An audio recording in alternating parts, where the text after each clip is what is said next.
So here's the handout. The first page includes some questions you can ask, some language you can use to support the helpful conversation that we're hoping that you will have. And the second page includes a script that you can use that actually has a little bit more detailed language about how you can go about having these conversations. So that could be something you look at during the conversation if it feels helpful, or that you review if you're interested in other language.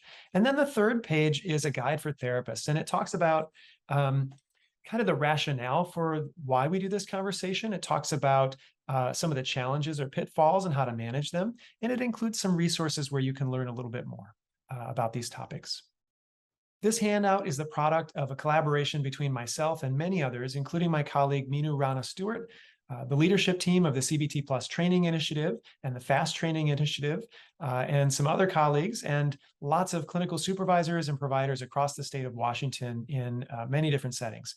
On top of that, we've received invaluable consultation and input from our expert colleague, Dr. Isha Metzger. Now, let me show you an example of what this conversation might look like. My colleague, Minu Rana Stewart, is going to portray a parent starting care. And in this demonstration, I'm meeting alone with the parent, but you could absolutely include a child in the conversation or in follow-up conversations.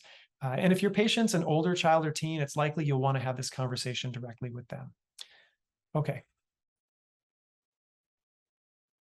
Okay, so Nana, the next thing that I want to do is look at this sheet that I look at with all families, because it helps me get to know you and your family. And the better I know and understand you, the better of a support I can be with the things that you're hoping I can help with. So I'll ask you some questions, and you get to decide what you want me to know, what you want to share with me. And you don't have to share things if they don't feel relevant, or if you just don't feel comfortable sharing them today.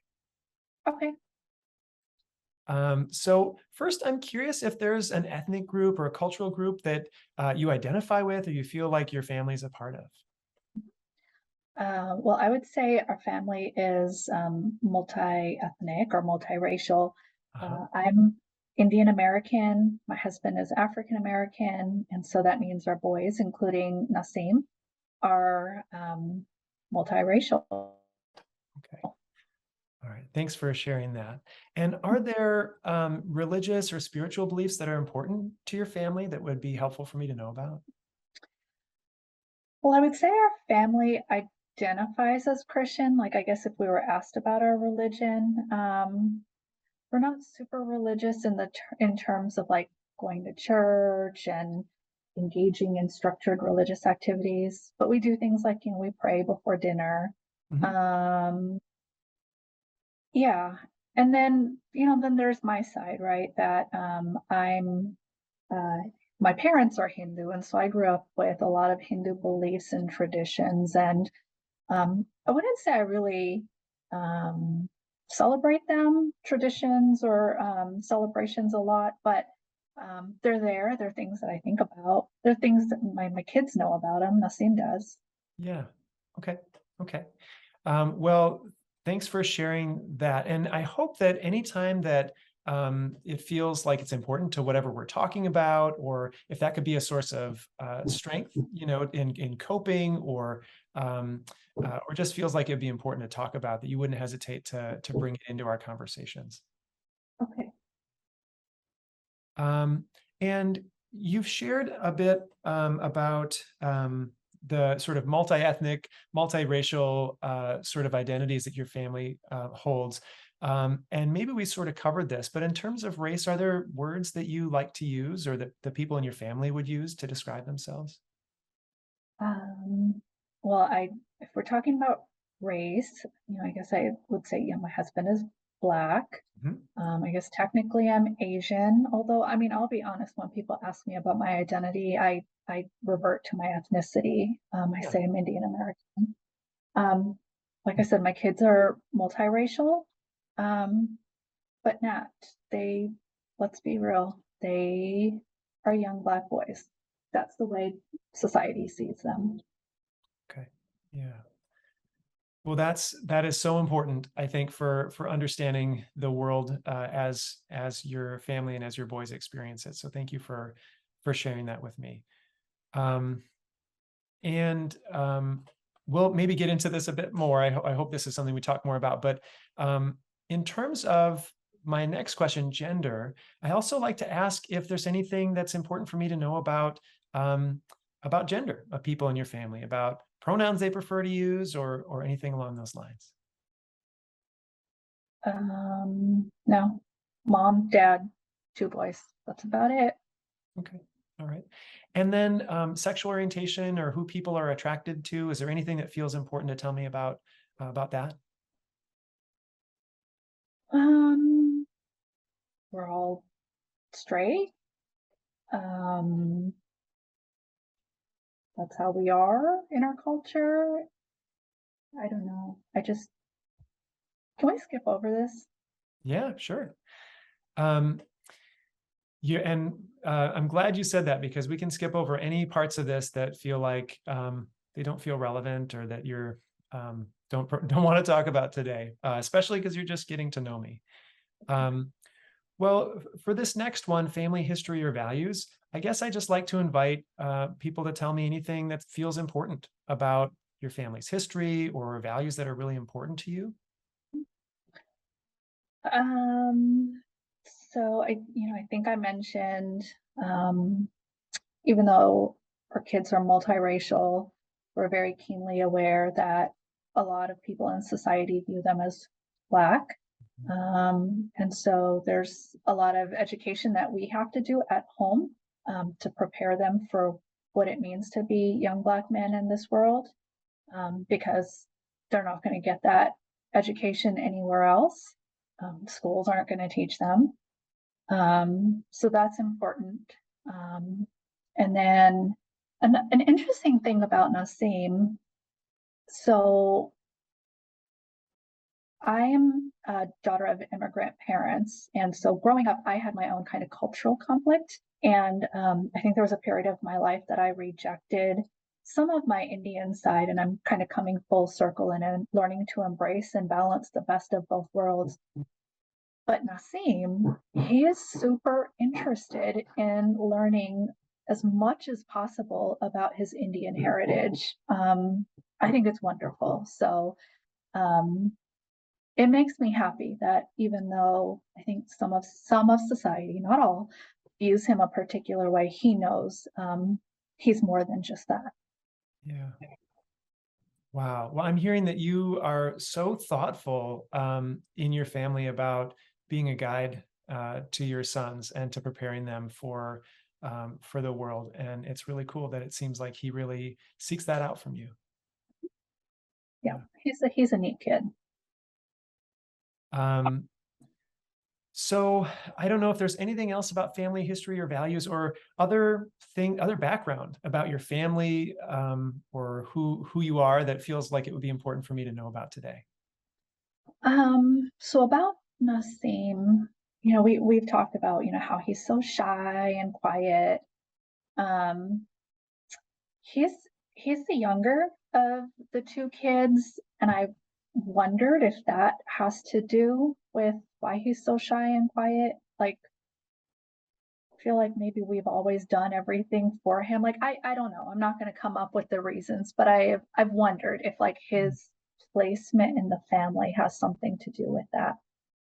In some way, maybe being sheltered a bit, being the second son. Is that kind of what you're saying, that he hasn't? Yeah, not just by mom and dad, but the older brother too. Yeah. Well, that makes sense. That seems like important background to keep in mind. Thanks for Mhm. sharing that. Well, I want to keep learning about your family. Some other questions I want to ask, but is there anything else coming to your mind that feels important to add about who you are, or identity, or background? Not right now. Okay. Well, there's always time, and I hope that you would never hesitate um, to share other things that feel important. Okay. And okay, so the next thing that I like to ask all families is about discrimination. So being treated unfairly because of how you look, or belonging to a certain group. And as I'm hearing in your description, and as we know, right, that this is so common, that one's ethnic or racial identity affects how they're treated, and it can have such a massive impact on our well-being, right, on our mental health, on our physical health. And so to the extent that you feel comfortable and want to share with me today, I'm curious to learn if you feel like discrimination is having an impact on your family's mental health, and also if you feel like this is related to Nassim's shyness and sort of loneliness that you've been sort of seeking help for.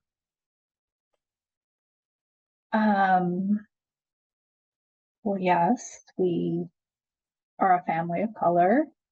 We've experienced discrimination, both my husband and I.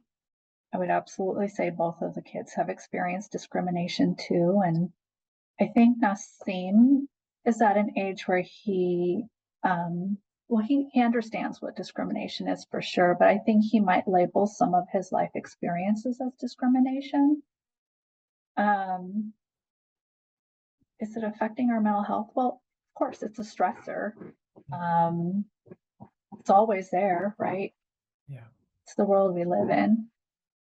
But for Nassim, is it why we're pursuing treatment? I wouldn't say it's the reason, but I wouldn't be surprised if it's part of the reason. Okay. Is he shy and lonely? Because, yeah, for a lot of reasons. He goes to a mostly white school, currently his new school, right, that he's been having trouble adjusting to. The school he went to before was mostly white as well. Again, I have mentioned, he's had some experiences that are probably discrimination. He would say they were. Yeah. And it's probably related. Yeah, I would say it's related to why he's shy and lonely and other things. Yeah. And I can imagine that adds to that sort of stress at school that you've described him sharing with you. Mm-hmm. Okay. Well, that makes a lot of sense to me. And I appreciate you sharing it. And it seems like this is going to be important for me to explore with Nassim when I get a chance to meet with him next. Is there anything else at this time? And of course, we can revisit this topic a lot, but is there anything else you want me to know today about discrimination that's impacted him or you? No, not right now. Okay. Well, thanks for sharing that with me. I also always like to ask families about past experiences with mental health care. Sometimes you or people you know have had good experiences. Sometimes you've had bad experiences, and that can really help sort of me, as we get started to know about that. Is there anything that any past experiences that'd be helpful to share? Well, Nassim's not been in counseling before. He was in friendship group at school. That's probably like the closest thing to counseling he's been in, and it wasn't bad, but I don't think it was exactly what he needed, right? I think his shyness and stuff has more to do with maybe what happened in the friendship group. So there's that.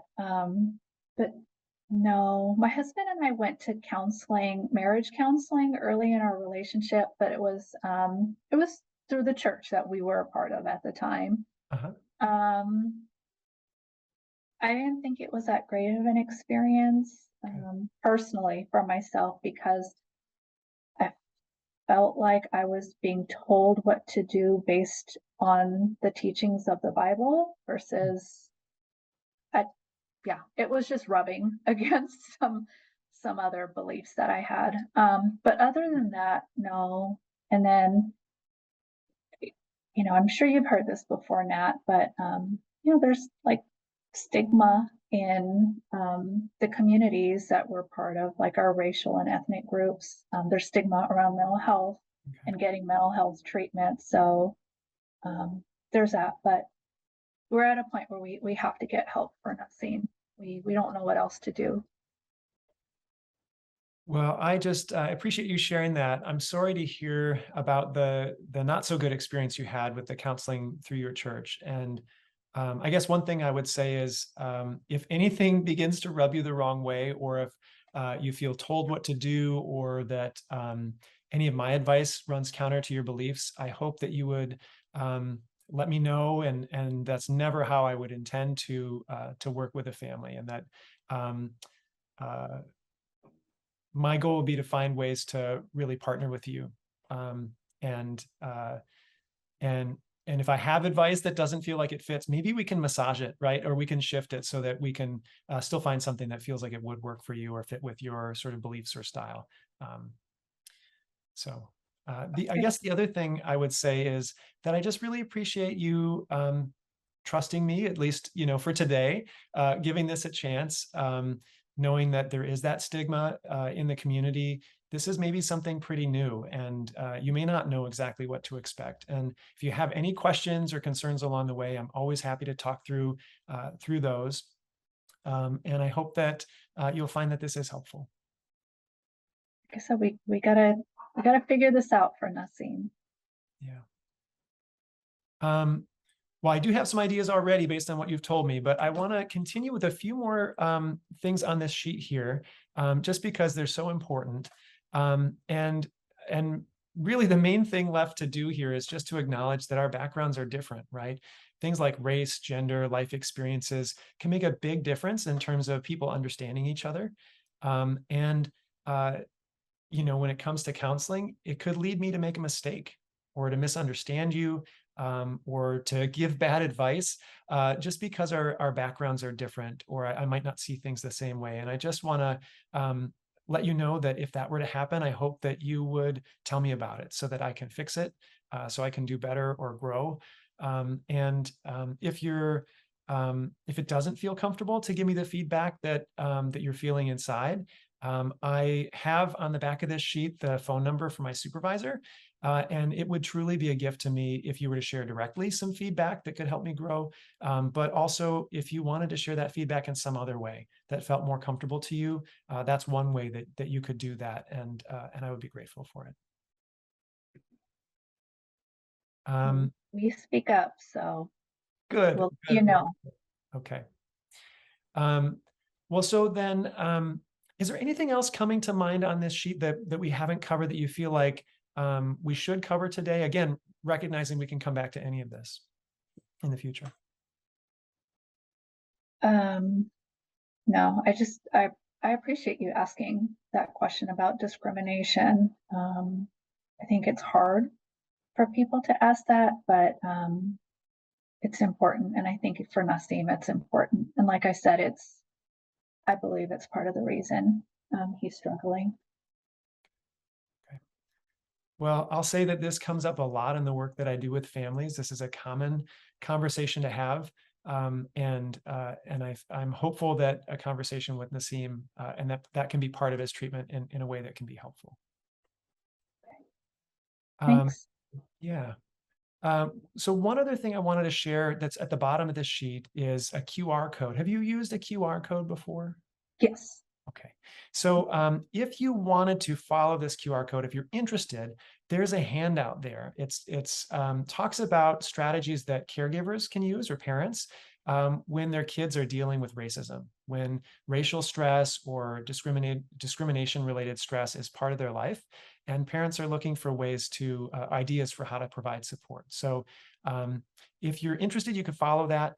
I'll just tell you, it is a lot. The handout is kind of dense. It's got a lot of information on it. So if that feels overwhelming, or if some families prefer to just talk about these topics rather than use the handout on their own, I'm happy to have conversations about this, or to sort of walk through the ideas in another way, or in a meeting if that feels helpful.